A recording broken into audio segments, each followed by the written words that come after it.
வணக்கம். மதிமுகம் செய்திகள். இன்றைய முக்கிய நிகழ்வுகளை பார்ப்பதற்கு முன்பாக தலைப்பு செய்திகளை பார்க்கலாம். அதிமுகவிற்கு சுயாட்சி எண்ணமோ சுயமரியாதை உணர்வோ இல்லை. அதிமுக அடிமையாக இருப்பதாக முதலமைச்சர் மு.க.ஸ்டாலின் விமர்சனம். மெட்ரோ ரயில் திட்டங்களுக்கு கூட உரிய நிதி ஒதுக்கீடு செய்யவில்லை. ஒன்றிய பட்ஜெட்டில் தமிழ்நாடு வஞ்சிக்கப்பட்டுள்ளதாக வைகோ பேட்டி. விசில் சத்தத்தில் தீய சக்தி ஊழல் சக்தி ஓட வேண்டும். தவேக தொண்டர்களை விலை கொடுத்து வாங்க முடியாது என விஜய் பேச்சு. மாம்பழ சின்னத்தை ஒதுக்கியதை எதிர்த்து ராமதாஸ் வழக்கு. 3 வாரங்களில் தேர்தல் ஆணையம் பதிலளிக்க உயர் நீதிமன்றம் உத்தரவு. மாமல்லபுரத்தில் உலகளாவிய சுற்றுலா மாநாட்டை முதலமைச்சர் மு.க.ஸ்டாலின் தொடங்கி வைத்தார். மாமல்லபுரம் தனியார் ஹோட்டலில் தமிழ்நாட்டில் உள்ள சுற்றுலா தலங்களை மேம்படுத்தும் விதமாக உலகளாவிய சுற்றுலா மாநாடு நடைபெற்றது. சுற்றுலா வளர்ச்சி கழகம் சார்பில் 2 நாட்கள் தொழில் முதலீட்டாளர்கள் மாநாடு நடைபெறுகிறது. இதில் முதலமைச்சர் மு.க.ஸ்டாலின் தலைமையில் சுற்றுலாத்துறை சார்பில் 22,794 கோடி மதிப்பில் 127 புரிந்துணர்வு ஒப்பந்தங்கள் கையெழுத்தாகியுள்ளது. இதன் மூலம் 900 பேருக்கு வேலை வாய்ப்புகள் கிடைக்கும் என எதிர்பார்க்கப்படுகிறது. சுற்றுலா உச்சி மாநாட்டில் உரையாற்றிய முதலமைச்சர் மு.க.ஸ்டாலின் தமிழர்களின் பண்பாட்டை உலக அளவில் கொண்டு சேர்க்கும் மகிமை சுற்றுலாத்துறைக்கு உள்ளதாக தெரிவித்தார். 5 ஆண்டுகளில் சுற்றுலாத்துறையில் 612.18 கோடி ஒதுக்கியுள்ளதாக குறிப்பிட்ட அவர் மாமல்லபுரத்தில் 100 கோடியில் நவீன சுற்றுலா உள்கட்டமைப்பு வசதிகள் மேம்படுத்தப்படும் என அறிவித்துள்ளார். தமிழின் அருமை குறித்தும் எங்களோட நாகரிகத்தின் தொன்மை குறித்தும் உலக அளவில் இருந்து வந்திருக்கக்கூடிய தொழில் முனைவோர் எல்லோருக்கும் தெரியும். தலைநகர் சென்னையில் மெரினா கடற்கரை தொடங்கி மாமல்லபுரம், வேடந்தாங்கல், ஊட்டி, கொடைக்கானல், தஞ்சை பெரிய கோயில், குமரி வள்ளுவ முனையில் வானவிருந்து நிற்கக்கூடிய ஐயன் வள்ளுவர் சிலை வரைக்கும் கடந்த 5 ஆண்டுகளில் சுற்றுலாத்துறையுடைய மேம்பாட்டுக்காக 612 கோடியே 18 லட்சம் ரூபாயை ஒதுக்கி இருக்கிறோம். இதோட ரிசல்ட் என்ன தெரியுமா? கடந்த 5 ஆண்டுகளில் 128 கோடியே 97 லட்சம் உள்நாட்டு சுற்றுலா பயணிகளும் சுமார் 45 லட்சம் வெளிநாட்டு சுற்றுலா பயணிகளும் தமிழ்நாட்டுக்கு வந்திருக்கிறாங்க. ஆனால் இது போதாது. தமிழ்நாட்டை நோக்கி சுற்றுலா பயணிகள் இன்னும் அதிகமாக வரணும். யாதும் ஊரே யாவரும் கேளீர்னு உலகத்தில் இருக்கக்கூடிய அத்தனை மக்களையும் உறவினர்களாக நினைச்சு அன்போடவும் நட்போடவும் பழகவும் தான் தமிழ்நாட்டு மக்கள். ஒன்றிய பட்ஜெட்டில் தமிழ்நாடு முற்றிலும் வஞ்சிக்கப்பட்டுள்ளதாக மதிமுக பொதுச் செயலாளர் வைகோ தெரிவித்துள்ளார். கோவை விமான நிலையத்தில் செய்தியாளர்களை சந்தித்த மதிமுக பொதுச் செயலாளர் வைகோ ஒன்றிய நிதிநிலை அறிக்கை மிகுந்த ஏமாற்றத்தை அளிப்பதாக வேதனை தெரிவித்தார்.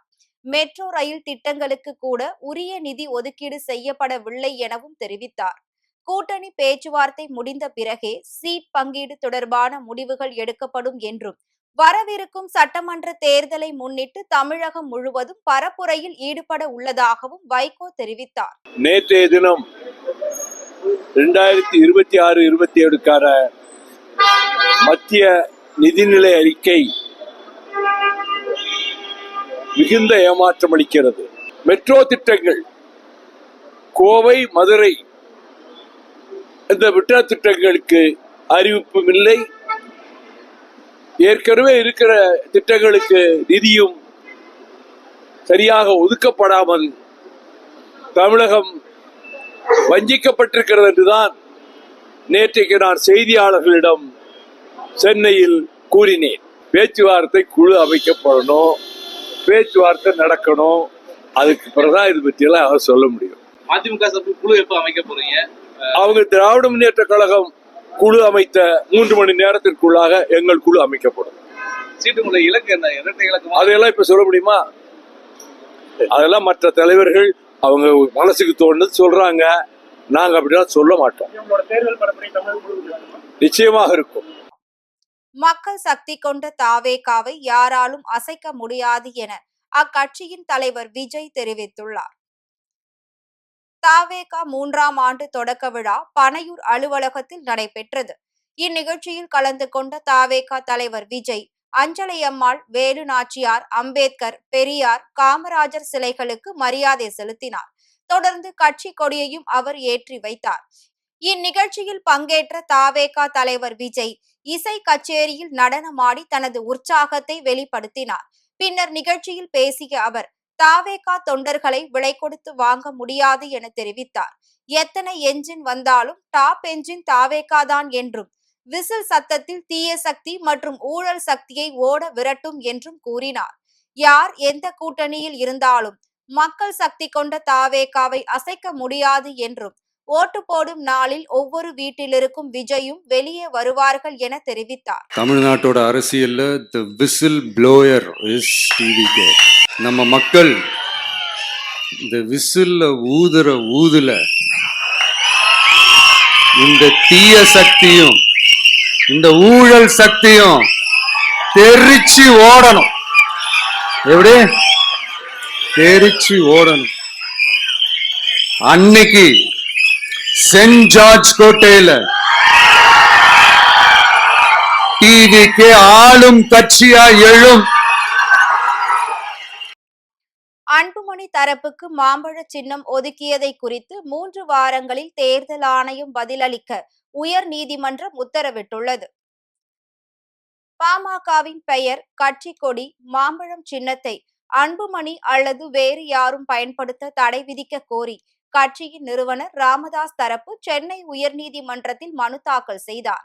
அன்புமணி தலைமையிலான பாமகவை அங்கீகரித்த தேர்தல் ஆணையம் தலைவர் பதவியை நீட்டித்து மாம்பழம் சின்னத்தையும் வழங்கியது. இது தொடர்பாக கடந்த ஆண்டு செப்டம்பர் 9 மற்றும் நவம்பர் 27 ஆகிய தேதிகளில் தேர்தல் ஆணையம் 2 கடிதங்களை அன்புமணி தரப்புக்கு அனுப்பியுள்ளது.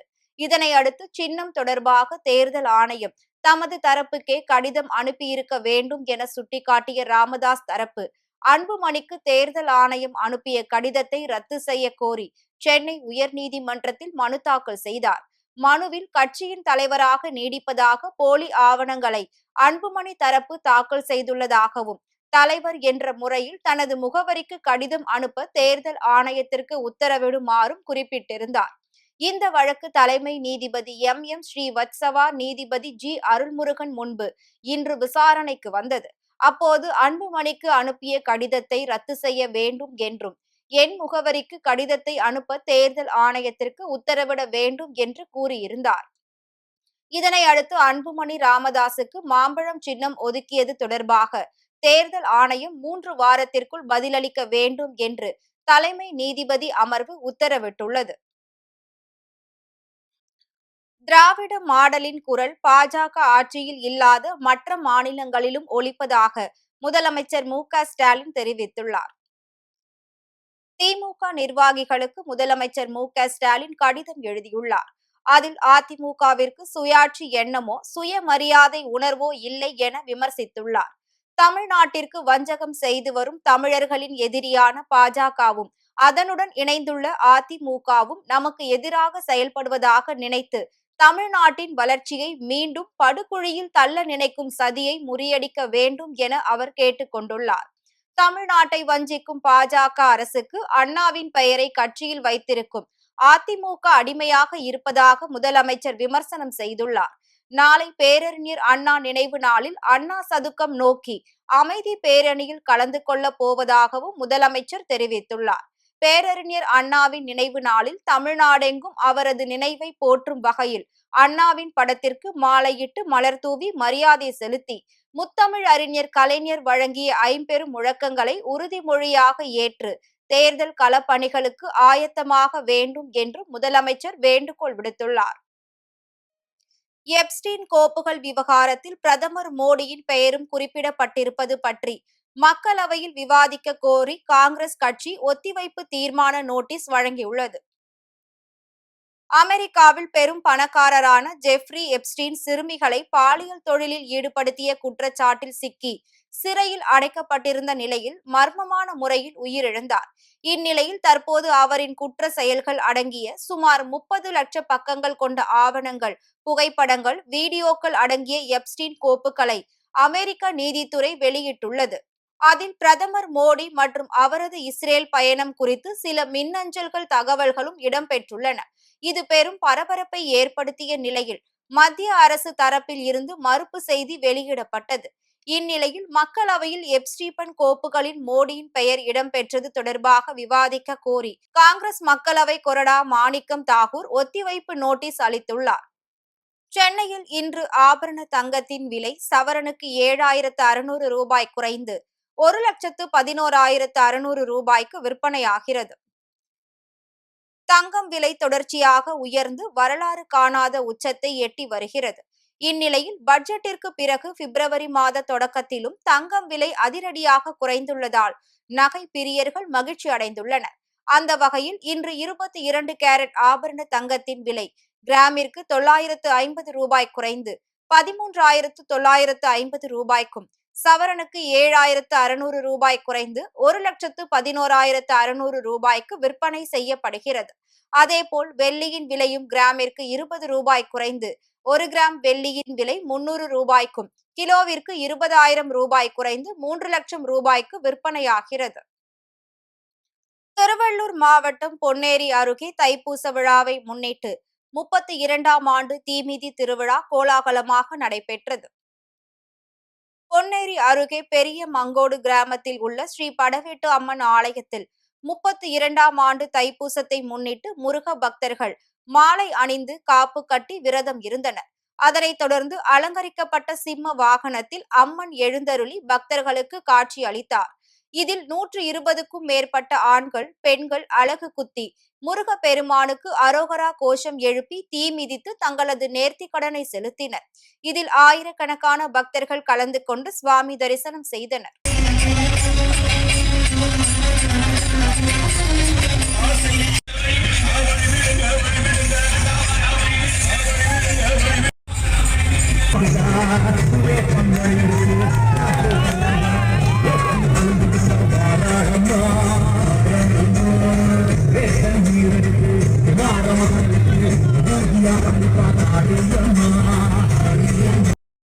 சேலம் மாவட்டம் எடப்பாடி அருகே வானவரையார் வேளாண்மை நிறுவன மாணவர்கள் சார்பில் ஊரக பங்கேற்பு மதிப்பீடு எனப்படும் செயல்முறையை மேற்கொண்டனர். வெள்ளக்கவுண்டனூர் கிராமத்தில் ஊரக பங்கேற்பு மதிப்பீடு நடவடிக்கையின் மூலம் கிராம மக்களின் சமூக பொருளாதாரம் மற்றும் வாழ்வாதார நிலையை அறிந்து கொள்ளும் வகையில் பல்வேறு கூறுகள் ஆய்வு செய்யப்பட்டது.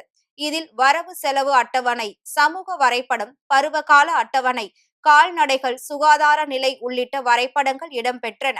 இதன் மூலம் கிராம வளர்ச்சிக்கான முன்னுரிமைகள் மற்றும் தீர்வுகள் தெளிவாக அடையாளம் காணப்பட்டது.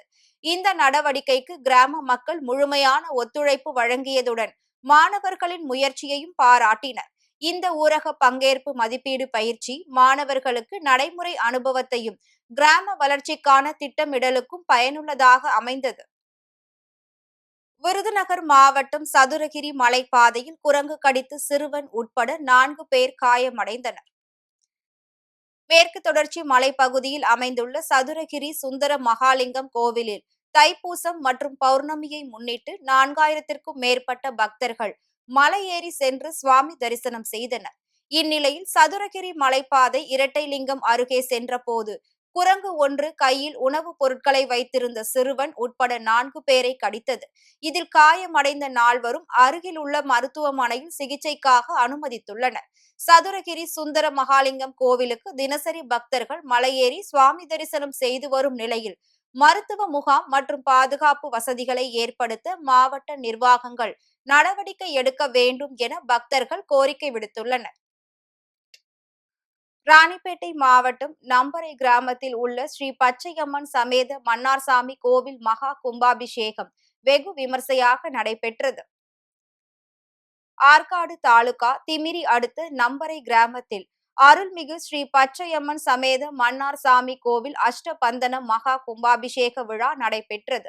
இதில் 2ஆம் கால யாக பூஜைக்கு பின்னர் மேல தாளங்கள் முழங்க புனித நீர் ஊர்வலமாக கொண்டு செல்லப்பட்டு கோபுர கலசத்தின் மீது ஊற்றி மகா கும்பாபிஷேகம் நடத்தப்பட்டது.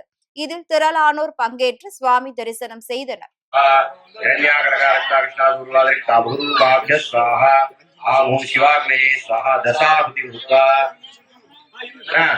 சங்கல்பத்துல அந்த பக்கம் செட்டு தம்பதி வனந்தாசனாலும் சிம்மாசனாலும்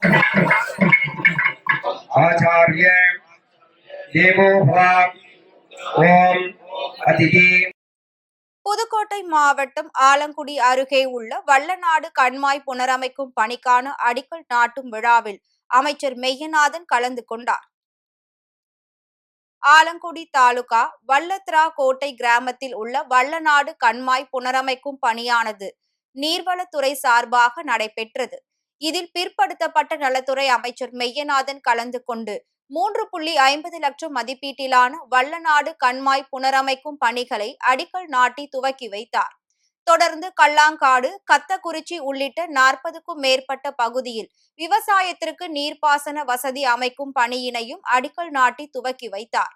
இதில் திமுக திருவரங்குளம் ஊராட்சி மன்ற தலைவர் தங்கமணி வள்ளியம்மை மற்றும் திமுக கழக நிர்வாகிகள் பலர் கலந்து கொண்டனர். சென்னை சோழிங்கநல்லூரில் இளைஞர்கள் ஒன்று சேர்ந்து நடத்திய விளையாட்டு போட்டிகளில் வெற்றி பெற்றவர்களுக்கு பரிசு பொருட்கள் வழங்கப்பட்டது. சோழிங்கநல்லூர் தொகுதிக்கு உட்பட்ட ஒட்டியம்பாக்கம் ஊராட்சியில் இளைஞர்கள் ஒன்று சேர்ந்து அப்பகுதி மக்களுக்காக பல்வேறு விளையாட்டு போட்டிகளை நடத்தினர்.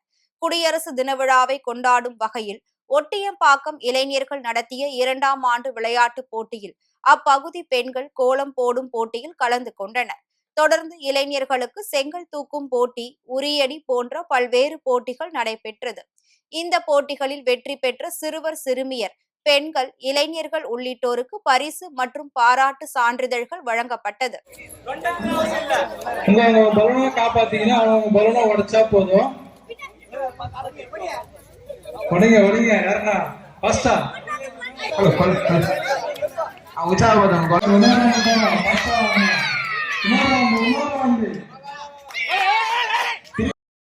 அரியலூர் மாவட்டத்தில் பல்வேறு கோரிக்கைகளை வலியுறுத்தி SRMU தொழிற்சங்கம் ஆர்ப்பாட்டம் நடைபெற்றது.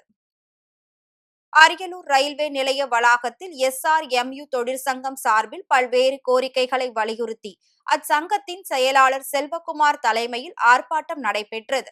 இதில் 8வது மத்திய ஊதிய குழுவின் செயல்முறையை விரைவுபடுத்துதல், இடைக்கால நிவாரணம் வழங்குதல், அனைத்து பாதுகாப்பு பிரிவுகளிலும் உள்ள 2.5 லட்சம் காலி இடங்களை உடனடியாக நிரப்புதல், 8 மணி நேர தொடர்ச்சியான பணி அட்டவணையை அமல்படுத்துதல் உள்ளிட்ட பல்வேறு கோரிக்கைகளை நிறைவேற்றுமாறு மத்திய அரசை வலியுறுத்தினர். இந்த ஆர்ப்பாட்டத்தில் அச்சங்கத்தை சேர்ந்த கிளை நிர்வாகிகள் மற்றும் உறுப்பினர்கள் பலர் கலந்து கொண்டனர். செய்திகள் தொடர்கிறது. சீனாவின் யுவான்-ஐ உலக அளவில் ஒரு வலுவான சக்தியாக மாற்றப் போவதாக அதிபர் ஜி ஜின்பிங் தெரிவித்துள்ளார். அமெரிக்காவிற்கு பிறகு உலகின் 2வது பெரிய பொருளாதாரமான சீனா அமெரிக்க டாலரை சார்ந்திருப்பதை குறைக்க சர்வதேச வர்த்தகத்தில் யுவானின் பயன்பாட்டை துரிதப்படுத்தி வருகிறது. கடந்த ஆண்டு அதன் 6.2 டிரில்லியன் அமெரிக்க டாலர் வெளிநாட்டு வர்த்தகத்தில் சுமார் 1/3 பங்கை உள்ளூர் நாணயத்தை பயன்படுத்தியுள்ளது. இது தொடர்பாக சீனா நாளிதழ் வெளியிட்டுள்ள கட்டுரையில், சீனாவின் நாணயமான யுவானின் உலகளாவிய பயன்பாட்டை விரிவுபடுத்தவும், அதை ஒரு சர்வதேச இருப்பு நிலைக்கு உயர்த்தி ஒரு வலுவான நாணயமாக உருவாக்க வேண்டும் என்று சீன அதிபர் ஜி ஜின்பிங் தெரிவித்துள்ளார். நிதி அதிகார மையத்தை உருவாக்குவது நீண்ட கால பணியாக இருக்கும் என்றும் ஜி ஜின்பிங் கூறியுள்ளார். இது அமெரிக்க டாலருக்கு விடுவிக்கப்பட்ட ஒரு சவாலாக கருதப்படுகிறது. மீண்டும் தலைப்பு செய்திகள். அதிமுகவிற்கு சுயாட்சி எண்ணமோ சுயமரியாதை உணர்வோ இல்லை. அதிமுக அடிமையாக இருப்பதாக முதலமைச்சர் மு.க. ஸ்டாலின் விமர்சனம். மெட்ரோ ரயில் திட்டங்களுக்கு கூட உரிய நிதி ஒதுக்கீடு செய்யவில்லை. ஒன்றிய பட்ஜெட்டில் தமிழ்நாடு வஞ்சிக்கப்பட்டுள்ளதாக வைகோ பேட்டி. விசில் சத்தத்தில் தீய சக்தி, ஊழல் சக்தி ஓட வேண்டும். தாவேகா தொண்டர்களை விலை கொடுத்து வாங்க முடியாது என விஜய் பேச்சு. மாம்பழ சின்னத்தை ஒதுக்கியதை எதிர்த்து ராமதாஸ் வழக்கு. 3 வாரங்களில் தேர்தல் ஆணையம் பதிலளிக்க உயர் நீதிமன்றம் உத்தரவு. இத்துடன் செய்திகள் நிறைவு அடைந்தன. மீண்டும் செய்திகள் இரவு 8 மணிக்கு. மேலும் செய்திகளை தெரிந்து கொள்ள மதிமுகம் பிரைம் யூடியூப் தளத்தில் இணைந்திருங்கள்.